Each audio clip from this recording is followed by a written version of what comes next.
it is finally time for me to start Empire of the Vampire by Kristoff.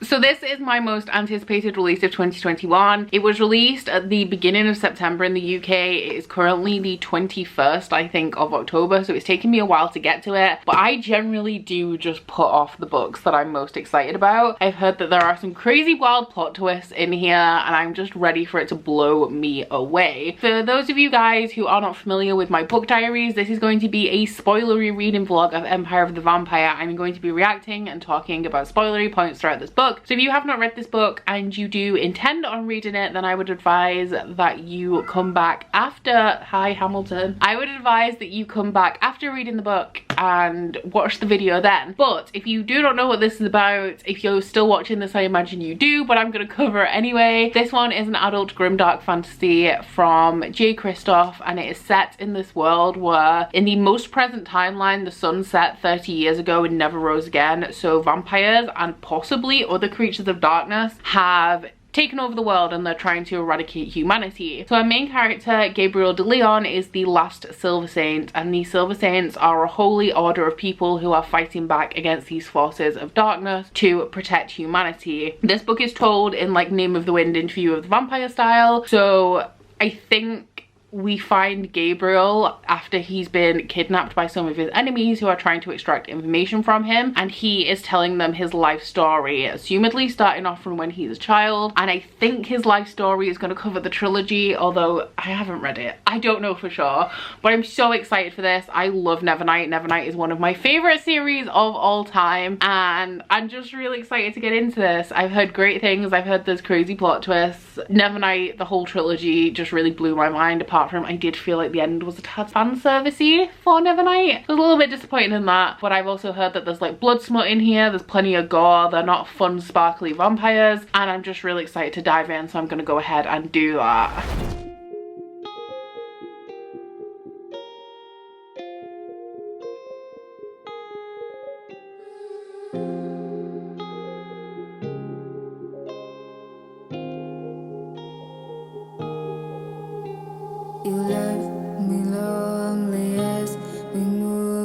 Hello, so I'm having a little bit of a pajama evening, but I'm 80 pages into Empire of the Vampire. It's a slow read, and I don't know whether it's because like I'm getting to grips with the world. The text isn't very big as well, and I'm not a very fast reader, so it is taking me a little bit longer just to generally read it. But I'm reading it at like 1 page every 2 minutes, so it is quite slow progress. But so far we are following this guy called Gabriel, and going into this book I thought that he was a vampire. Turns out that he's not a vampire, which I have discovered from people talking about it a little bit since it's been released. And he's the last Silver Saint, which we know from the synopsis, and he is part of this holy order that fights back against the vampires and the creatures of the night. So we start off in here where he's very young, and we are following the story of his life as he's telling it to this vampire as he's been captured by, I think it's like the Empress or something, because he killed the last emperor, and she wants to know his life story. What Gabriel actually is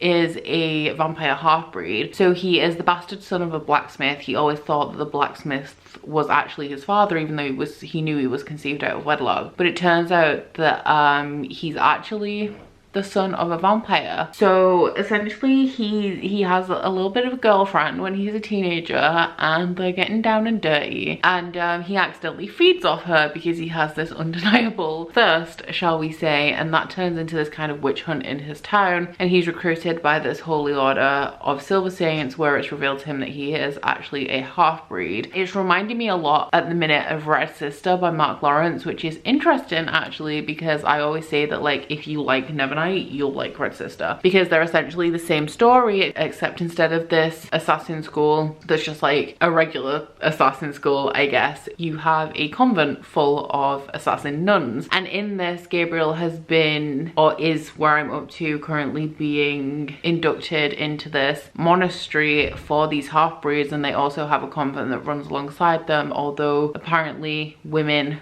can't be half vampires. There's no like half vampire daughters. I'm wondering how true that is, or whether it's like sexism within the story. I guess I'll find out as I go along. And so far I am enjoying it. It has the very like dramatic J. Kristoff signature writing style that we see in Nevernight, and we also have a lot of metaphor that doesn't quite make sense, but I personally just find it really melodramatic. I really enjoy it. But I will say that I'm not wholly vibing with the setting of this right now, with this whole monastery thing. Based on what we've learned about Gabriel from the beginning though, and like, for example, these monks are all supposed to be chaste, but we know from the beginning where Gabriel's starting to tell the story and he's thinking about his lover and the last time he saw her, we know that he isn't actually chaste. So I'm excited to see him kind of diverge from this monastery. But yeah, where I'm up to so far, I'm intrigued. It's a slow start to the story. It's generally a bit of a slow read, but I am finding that I'm enjoying it. Like, I'm not flicking ahead to see when the chapter ends and I can put the book down, and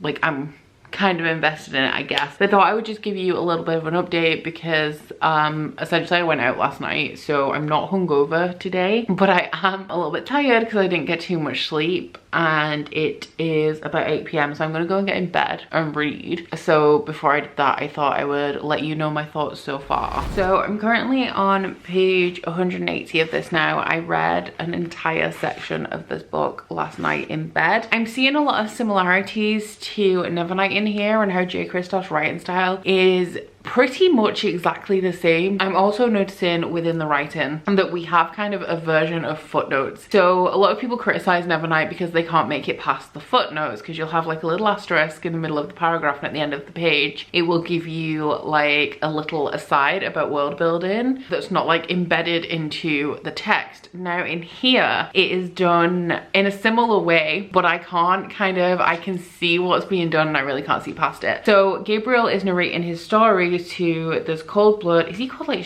Jean-Pierre or something? Just seeing it. Jean-Francois. He's narrating his story to Jean-Francois, and occasionally he'll throw in a term. An example is that like young cold-bloods are called fledglings, and Jean-Francois will stop him and say, speak to me as though I'm a child, because what he's doing is he's preserving this narrative, and he's asked Gabriel to tell the story as though this is going to be read in 200 years when nobody has any context or concept of what it was like to live in this time. So Gabriel will use this term, Jean-Francois will stop him, and then Gabriel will sigh because like the person he's actually talking to knows what this term means, and then go into his little explanation of what is going on. Now I'm actually preferring this less to the footnotes. I would rather have the footnotes, because with the footnotes in there it was like a quirky little world building writing style, whereas in this it feels more like lazy world building instead of kind of embedding it in the story. Now it does fit the nature of this story being told to somebody else, but it is sticking out to me like a sore thumb. There are a couple of things that have also stood out to me in here. The character of Gabriel as well is I'm enjoying him. He's a bit of a knob, but I like characters that are, you know, like just a little bit of a dick with a whole ton of swagger, and it does feel like a lot of bravado. But he's reminded me a lot of Jack Sparrow if Jack Sparrow wasn't in Disney and obviously was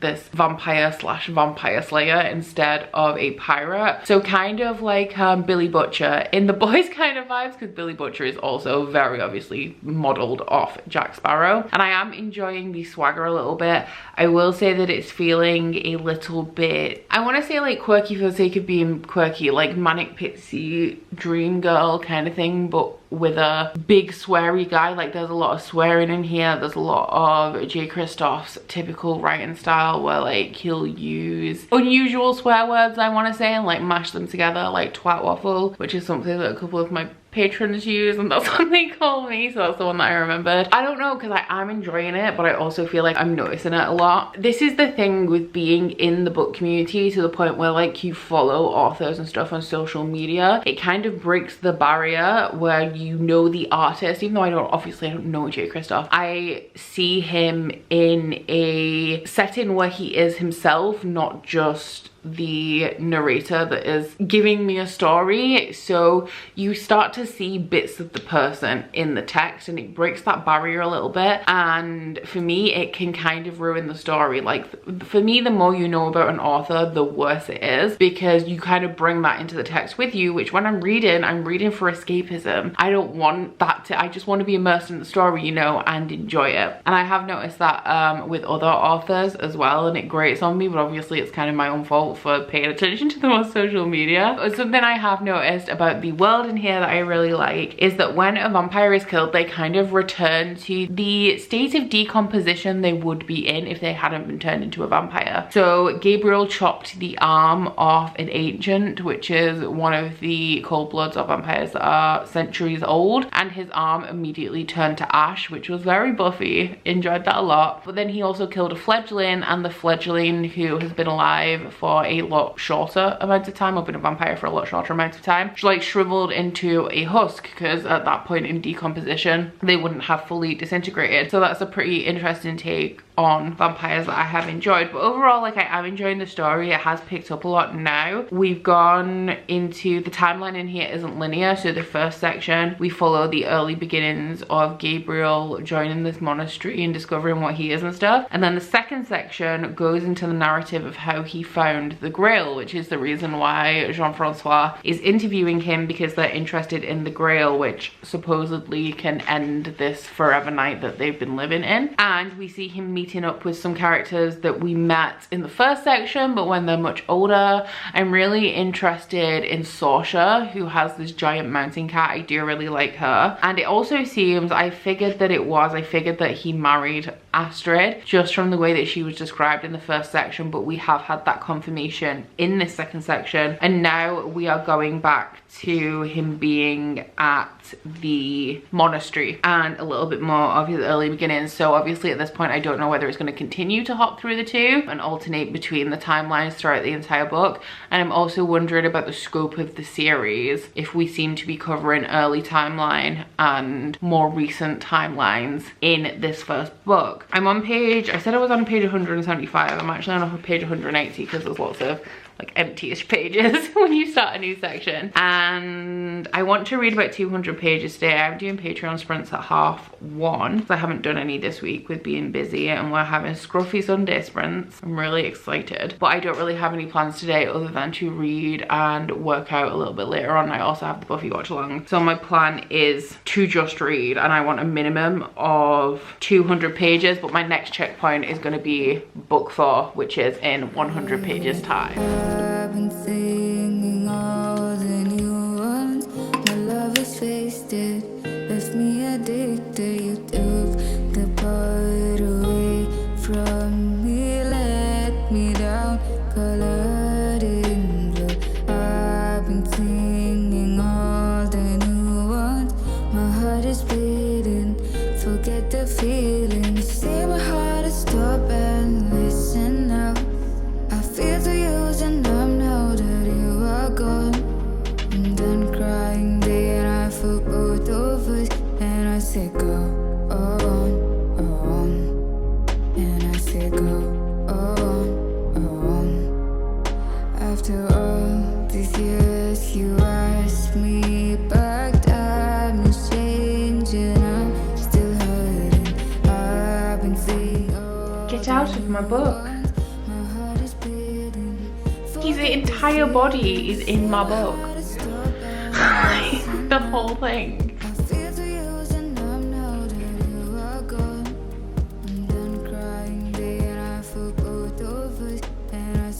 Please. I was reading. I have a prediction. I'm now 262 pages into it, so I have read quite a bit, and we're still in the third book, so like the past timeline where Gabriel's growing up at this monastery, and we're just getting into the point where he's actually properly met Astrid, and she is helping him look for this 5th bloodline, which he is possibly descended from. And I have a theory based on something that happened in the last section, which is the one where they're searching for the Holy Grail, where he met up with Chloe, and we're meeting Gabriel, who's this broken man who's just lost his horse, but he just seems like perpetually angry angry. He doesn't give a fuck about anything. And from what I can gather, him and Astrid were exiled from the monastery, maybe because they had a relationship. There could have been other contributing factors, but as I've discussed, they're all supposed to be chaste, so I'm guessing that they were exiled for that. But I think that Astrid and his daughter are dead because he doesn't seem like a happy man with a wife and a child at home. And we also had that very short chapter that was maybe a dream, maybe not a dream, where somebody was at the window, and I can't remember if it specifically said that it was Astrid, but if it didn't, I think it is Astrid, and she came in and there was some blood smut. So I think that she's dead. If not the kid as well, then definitely her. I'm wondering how that's going to come about and whether it's even going to be in this book, but I just thought that I'd let you guys know that I do have a theory before something's revealed, and it seems like I just pulled it out of nowhere. But I'm really liking Astrid so far because these last couple of chapters have been mainly about her, and I'm a big fan. So I'm up to page 428. I'm just at the beginning of the 5th book. I still stand by what I said with this, with the really immersive story. Like, I'm having no trouble just compulsively reading this, and I'm really into the story. But I just wanted to come in and talk to you guys about some of the things that happened in the 4th book because it is quite dramatic. We found out that Dior is 1, the Holy Grail, and 2, a girl. First off, when we found out that Dior was the Grail, I was kind of disappointed because the one thing that I don't want from this book, with how heavily religious it is and how much that religion is modeled off Christianity, like if it was a fully made up like fantasy religion, I would be a lot more chill with it, but because it's modeled on Christianity, it's making me more annoyed, I guess. Because what I don't want from this book above all else is for it to turn into a everything is in God's plan kind of story, where it turns out that like the solution to the story is that God is real, the religion's real, and that Dior is actually the Redeemer reborn. Now, knowing J. Kristoff and like how dark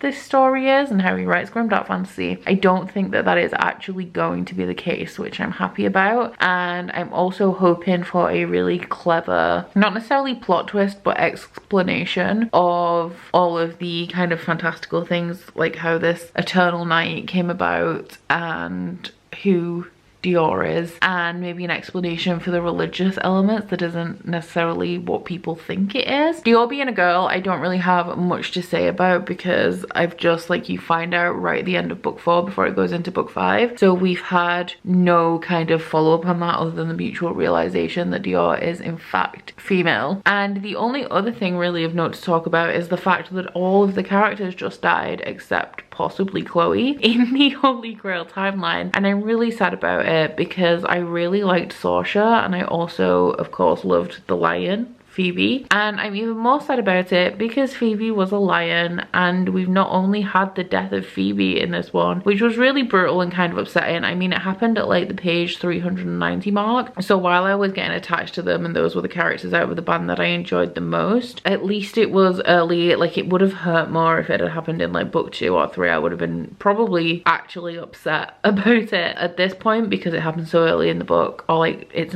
over halfway, but so early in this story where I've only just become acquainted with the characters. I was just generally upset because animal death, and it's not the first time it has happened in this book as well, because we've had like the typical fantasy like horses dying and stuff, but the one that was particularly upsetting was the death of Gabriel's horse that he'd had since he was first initiated into the monastery, which was it called Justice. In terms of the characters actually all being slaughtered, I'm sad about it because I was enjoying the dynamics that they were all bringing. Like, we had the classic, you know, like fantasy D&D style characters in there. So we had like priest, a bard, a warrior, Gabriel, and then Dior, who is a thief, and Chloe, of course, who is a nun. So I was hoping for some found family vibes there. I'm thinking that we might get some kind of found family vibes in this past timeline, because Aaron, even though he's tried to kill Gabriel by setting the vampire free that tried to kill him, I'm not convinced, especially with the chapter I've just read where Aaron's talking about how his father murdered the first woman that he he loved. I'm not convinced that it's going to continue to be enemies, especially, like, I won't say anything spoilery about Nevernight because I know a lot of you guys have come into Empire of the Vampire with it being the first Kristoff book that you've read, but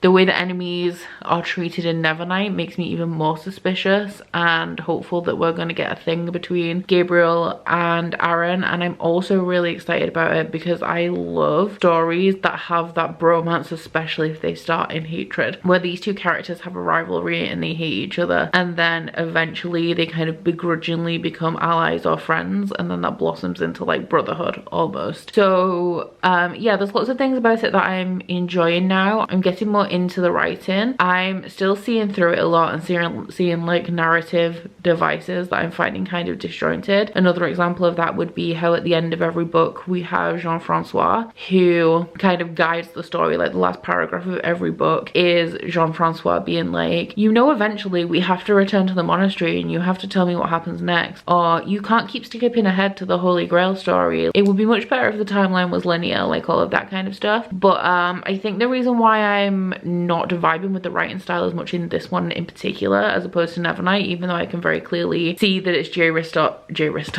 I can very clearly see that it's J. Kristoff's signature style, and we have all of the things that I've come to expect from him in terms of writing. It's also a very conversational narrative, and we do have humor in here, which we also had in Nevernight, but because we have this conversational tone, it adds levity to the text and is just like a different way of telling a story. And personally, I prefer the way that Nevernight was told, but I am warming to it, and the more that I read it, the more that I spend time with Gabriel. I'm loving the parallel between him being this young, naive boy full of faith and the later, more present, not the super present timeline, but like the one that's further ahead in the timeline, where he's become very disillusioned with the world and also very bitter. I guess I'm on page 428, I think I said, what I'm hoping for from, especially as we get to the end of this, because I have checked, there's only 6 books in here, and I'm in book 5, which I'm assuming is going to be the last timeline of this book, that is about him being much younger and in the monastery. And so what I'm expecting, because I've heard that there's wild plot twists in here, and so far there's nothing that's like actually shocked me so much. Like the death of all those characters, kind of shocking, because most authors don't do that, where you have a massive group of characters that are all pretty likable, you think are going to be main cast, and they all die, but then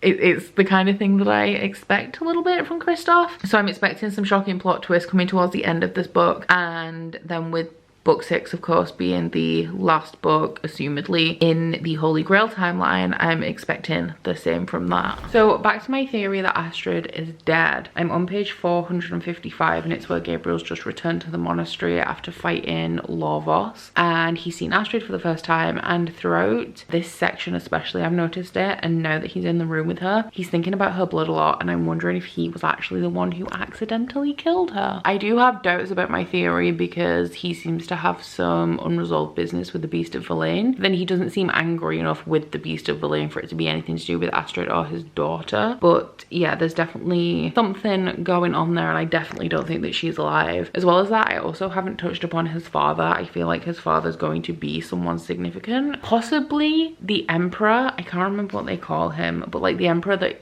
we know he's murdered at the beginning of the book, that could possibly be his father. But that's definitely, because it is focusing on it repeatedly and it's a mystery, that's definitely going to come into play at some point. And something else that I remembered that I haven't spoken about is how his sword, the one that he talks to, that's in the Holy Grail timeline, so not the Lion Claw, can't remember her name, but it reminds me a lot of the sword in Warbreaker, which in turn reminds me, of course, of the swords in the Stormlight archive. So I'm interested to see what that is about. Every J. Kristoff series I've read, so I've read the first 2 Stormdancer books, and I've read all of Nevernight. They all have some sort of companion. Now in Stormdancer and Nevernight, they're animal companions. I think in Stormdancer he's called Buru, maybe, and in Nevernight it's Mr. Kindly, and in this one we have a sword. So once again, a prominent J. Kristoff motif in this one, but taking a slightly different form. Obviously, because of the plot twist and stuff that's going on, we know that there's a 5th house that is where his father's from, that are thought to have died out centuries ago.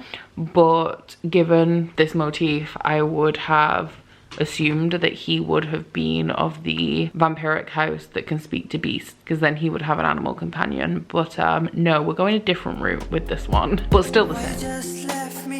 alone? Why you just make me alone? You make me alone. Now you're just acting low. Now you're just out of song. You're out of song. Just finished book 5. I am about to start the final book of the book, and I forgot that I had another theory about Astrid, especially with that last chapter of the 5th book. I'm pretty sure that she's dead. I mean, I'm under the assumption at this point that literally every character in the story aside from Gabriel himself is dead, but my other theory about her was that because she has so many nosebleeds, like she says it's the altitude, so I'm wondering if she's ill. That is just like a side theory. My battery died. But as I was saying, with the kinky blood drinking scene that I've just read, I do think that he maybe drank too much from her and she died, which is why she's possibly visiting him in the night. But so far in the last section we had like the slaughter of his family. Once again, it didn't surprise me. I feel like this really sets the tone. Like, I'm assuming everybody's dead by this present day point, so I'm not shocked by the brutality really in here of all of the characters dying in big gruesome massacres. And I'm wondering what the end of this holds. I'm still prepared to be surprised. I will say that the atmosphere in this book is on point. I know I've spoken a little bit negatively about some things in here, like the world building, and the writing is like, I'm gonna write this on Copile when I'm done, and right now the writing is sitting about an 8, but the atmosphere is a solid 10. I love just the tone of this and the setting. I've talked about before how when I read, I picture things in my mind, and books tend to have like a color palette for me, so that could be like extremely desaturated, extremely overly saturated. This is the kind where it's like very nearly black and white, and I think that the atmosphere is like completely spot on. We also have the level of drama in here, even down to ways that the characters speak, which is reminding me a lot of like really old school, you know, like the original Dracula movie that's like super dramatic, super black and white, that kind of vibe. That is definitely 100%. I'm still engrossed in the story, still having no problem just sitting down for hours and reading this, and I'm excited to get into the last book, so I'm gonna go ahead and do that. I am nearly done. I don't have much left. I'm on page 614, so I've pretty much got exactly 100 pages, and I love Dior and the relationship. Wow, I just realized how terrible I look. I woke up not too long ago, so yeah, I'm looking a little crusty, but I love the relationship between Gabriel and Dior. It's kind of like a mentor-apprentice kind of relationship, or like I guess like a father-daughter relationship with a found family kind, which I'm really appreciating, and I love the way that they snark at each other and the way that Dior just wants to trust people and people keep believing her. Honestly, it's getting me a little bit. For a while I was sure, or I was coming around to the idea that maybe Astrid isn't dead. We're at one of the points where she has just come to him, however that is happening, and he's just followed her into the trees, and the chapter I'm about to read is going to be going into that, and I'm wondering if we're going to get a little bit more information on that. But something that turned me back to the idea that she might be dead again is that Dior said that she's sorry that she's taken him away from his family. She said, "You must miss them," and he said, "I'll be back with them soon." Now, I'm pretty sure that's been mentioned earlier in the book. In terms of death, I think it was related to Gabriel's family when he said, "I'll join them" at some point, and I think it was Greyhound who said, "Not yet." And I'm wondering whether he travelled all the way back north essentially to die, because he wasn't in a good place when he was travelling. My other thing is that they've been captured or something by someone. I'm wondering if he was travelling to go and kill someone so that he could die. Maybe is a theory I have. Aside from that, I want to say that the religion is not bothering me so much anymore. It bothered me a lot throughout the first half of this. I don't know whether it's because we're getting more distance from it, as we're not looking too closely into the way the religion works, because that's part of the world building that's done earlier in the book, and I have thoroughly enjoyed the last, like, I want to say 200 pages at least. So essentially the last 2 books, so book 5 started on page 411, so 200 pages ago. So yeah, I've really enjoyed the last 200 pages, and I'm really looking forward to seeing how this ends, and I'm going to be finishing it today. That is my one goal. I'm working at the minute, I'm making candles, and I'm going out to the cinema tonight, but I can only make a certain amount of candles because I'm waiting for stock to arrive, and obviously the time in between while I'm waiting for temperatures to come to the right place and stuff, I'm gonna get some reading done then. So I think we're gonna be done today, and I'm really excited.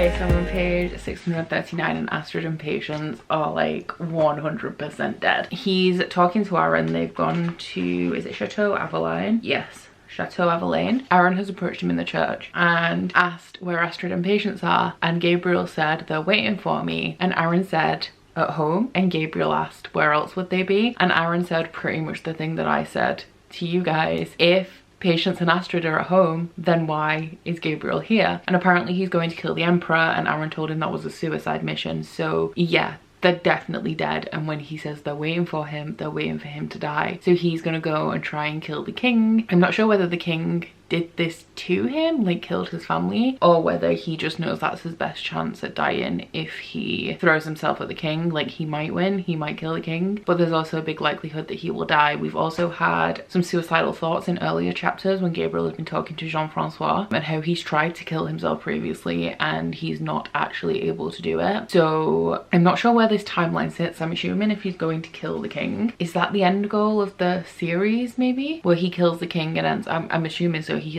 kills the king and ends up with the interviewer. I do also have the theory though that he's gonna try and escape Jean-Francois because he's paying a lot of attention to his thrall, and when she leaves and how many steps it takes her to get down the stairs and how every time she leaves the door unlocked. So I'm not sure if he is planning on escaping, but I think his ultimate mission is to die because his family are dead and he wants nothing else but to be with them. So yeah, we've got 75 pages left and it's getting to the point now where I am emotionally invested in this, and I think it's because it's so miserable. Like I said, I'm assuming by the point that he's actually telling the story, everybody that he's ever known is already dead. It's getting to me a little bit, especially because I have the particular fear of being old and alone, essentially. Which I think everybody has that fear. I'm not like unique or anything in that. I'm excited but also scared to continue.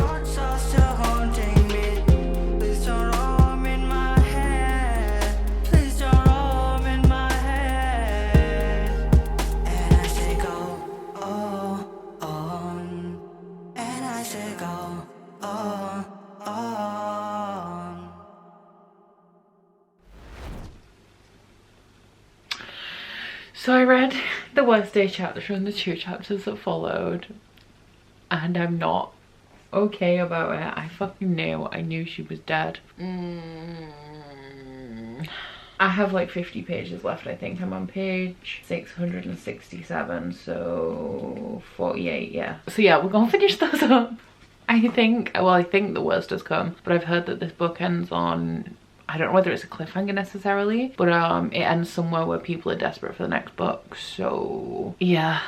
So I'm on page 689, we're nearly done. But I've been thinking a lot about Dior throughout the course of this book. And you know how I said like way back at the beginning of this vlog that the women can't become silver saints, like vampiric daughters don't exist, or like, you know, half-breeds, they don't exist. And I said that I didn't know whether that was real or whether it was sexism. Well, I'm wondering, because the powers that Dior has, like she heals people with her blood, she can burn a vampire to ashes with her blood. She essentially has the same powers that Gabriel has, but she doesn't have the fangs and she doesn't have the blood drinking stuff. I'm thinking that either daughters don't inherit the bloodthirsty fangs and drinking stuff, or the actual, well, to be fair, no, because Gabe drank from his first girlfriend in an interesting way. But I was thinking like when you have the red rite, maybe that kind of awakens something in you. Is it called the red rite? The sanctum. The sanctum that they smoke may be something that awakens something in them. But I don't think Dior is what they say she is. I think that she's actually just a sanguimancer, because we also have Liath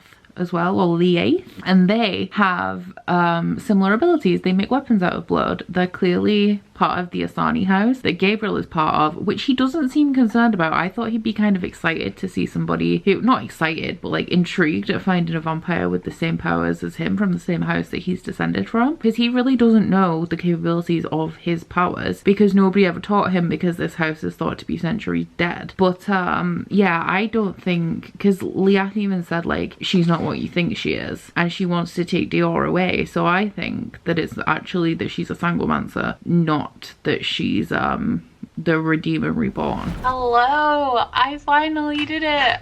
I finished the book. I ended up giving it 5 stars in the end, but I will say it is like a 4.5. I loved it by the end. It really, really grew on me. I thought that it was very, very good, but I don't have that feeling, you know. Do you know when you know that you're reading your new favorite book and you're super excited and you're super hyped and you just, I get a feeling in my chest where I know the book's going to be my new favorite, and I just did not have that reading this, which is surprising because I expected to have that feeling. It's the feeling I had when I read Nevernight, but it just was not present in this. So it came in at 5 stars, but it only got there by like 1 point on Corpile, which is fine. I knew that it was going to be either 4 or 5 stars, but I'm going with a 4.5 just because I don't think it is that full 5, and I don't often use half-star ratings, but it feels better than a 4, but not quite a 5 for me, you know. So we're going with 4.5 on it. I really enjoyed the end. I was disappointed that Gabriel didn't escape when he tried to escape, because I was wondering whether the series was going to continue on as being his life story, which it seems it's going to, or whether it was going to continue from that point, because from what I can tell, they have not yet brought about the dawn. And I'm assuming, because I went into this and I thought when this book was announced, I never really looked into it because I knew I was gonna buy it and read it anyway, and I thought that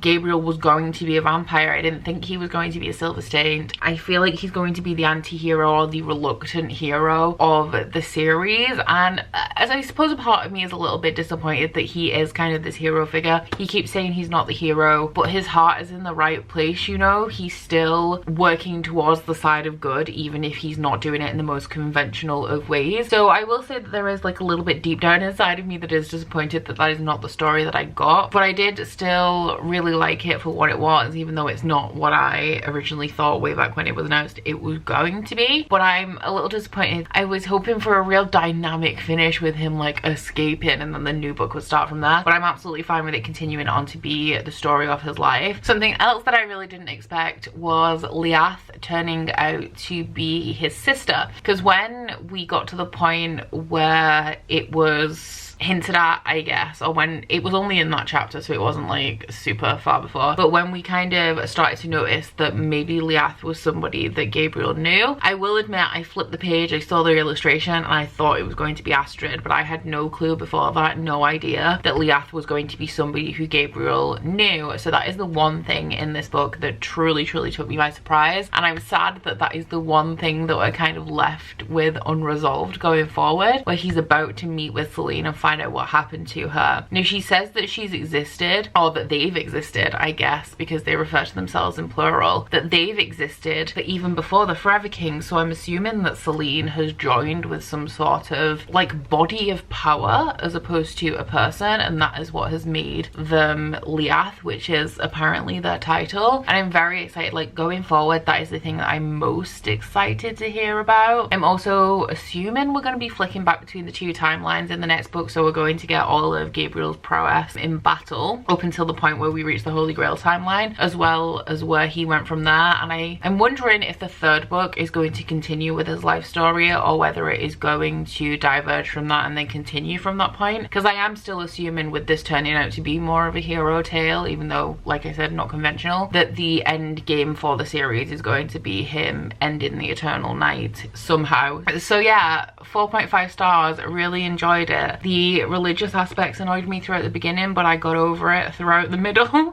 I'm actually not bothered about it now, and I really like some of the discussions about religion in there actually. So I do feel like I've been overly critical with this book. I've been way more critical than I would be from any other book by any other author. I'm a big fan, and like you gotta criticize your faves, you know. I'm not just gonna sit here and say it was amazing. It's flawed, it's not perfect. I don't think the writing was 100% in this at all, and I think it was a little bit on the nose and a bit campy, and one of my complaints about God's Grave was that it was a bit meta as well. So yeah, definitely not perfect, but I thoroughly enjoyed it. Very solid, nothing wholly unexpected from Kristoff, but I'm still a fan. Will definitely be picking up the books and reading them as soon as possible as they are released in the future. But that is it for the spoilery Empire of the Vampire reading vlog. I do hope you enjoyed it. Please, of course, if you've read this, which I'm assuming you are if you've made it this far, please leave your thoughts down in the comments.